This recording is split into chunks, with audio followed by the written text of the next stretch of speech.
Hi hello എല്ലാവർക്കും നമസ്കാരം.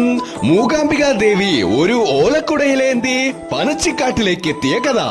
കേരളത്തിന്റെ പച്ചപ്പ് നിറഞ്ഞ ഭൂമിയിൽ ആത്മീയ പ്രഭയോടെ നിലകൊള്ളുന്ന ദക്ഷിണ മൂകാംബിക എന്നറിയപ്പെടുന്ന കേരളത്തിലെ പ്രസിദ്ധമായൊരു ക്ഷേത്രം.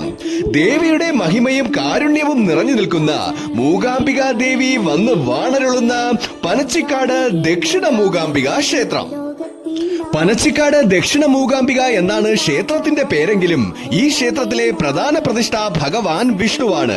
വിഷ്ണു ഭഗവാനെ ദർശിച്ചിട്ടാണ് ഭക്തർ സരസ്വതി ദർശനത്തിനായി എത്തുന്നത്. പനച്ചിക്കാട് ക്ഷേത്രത്തിലേക്ക് വരുന്നവർക്ക് പ്രകൃതിയുടെ തണലും സരസ്വതി ദേവിയുടെ സാന്നിധ്യവുമെല്ലാം ഇവിടെ വരുന്ന ഓരോ ഭക്തരുടെയും ഹൃദയത്തെ ഭക്തിയിലേക്കും സമാധാനത്തിലേക്കും നയിക്കുന്നു എന്നതാണ് ഇവിടത്തെ പ്രത്യേകത.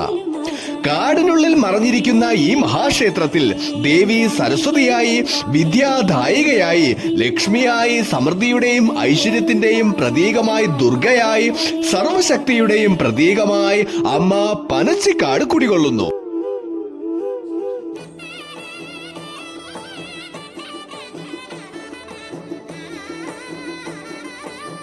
പനച്ചിക്കാട് ക്ഷേത്രത്തിനുള്ളിൽ നിലകൊള്ളുന്ന സരസ്വതി ദേവിയുടെ പ്രതിഷ്ഠ എന്നത് വളരെ പ്രത്യേകതയുള്ള ഒന്നാണ്.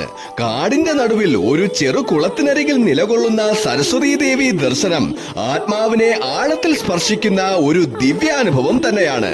ഇവിടെ ദേവിയെ തൊഴുതു നിൽക്കുമ്പോൾ മനസ്സ് ശാന്തമാവുകയും അറിവിനും ആത്മീയതയ്ക്കുമുള്ള ദാഹം വർദ്ധിക്കുകയും ചെയ്യുന്നു.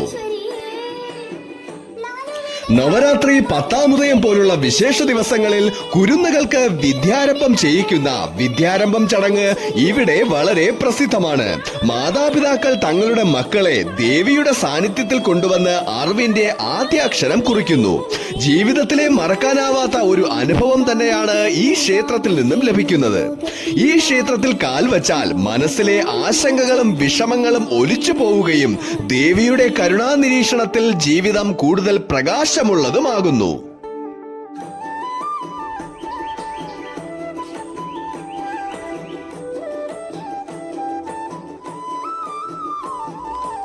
ഈ ക്ഷേത്രത്തിന് 1000-ലധികം വർഷം പഴക്കമുണ്ട്. ഈ ക്ഷേത്രത്തിന്റെ ഐതിഹ്യം എന്നത് കുട്ടികളില്ലാതെ ദുഃഖിച്ചിരുന്ന കീഴുപുറത്തില്ലത്തെ നമ്പൂതിരി കാശിയിൽ പോയി ഗംഗാസ്നാനം ചെയ്ത് കാശി വിശ്വനാഥനെ പ്രാർത്ഥിക്കാൻ പുറപ്പെടുകയും യാത്രാമധ്യേ നമ്പൂതിരി മൂകാംബിക ക്ഷേത്രത്തിലെത്തി 1 വർഷത്തോളം ദേവീനാമത്തോടെ അവിടെ ഭജനമിരിക്കുകയും ചെയ്തു. 1 വർഷം കഴിഞ്ഞപ്പോൾ സർവാംഗ സുന്ദരിയായ ഒരു സ്ത്രീ സ്വപ്നദർശനത്തിൽ വരികയും ഇങ്ങനെ അരുൾ ചെയ്യുകയും ചെയ്തു.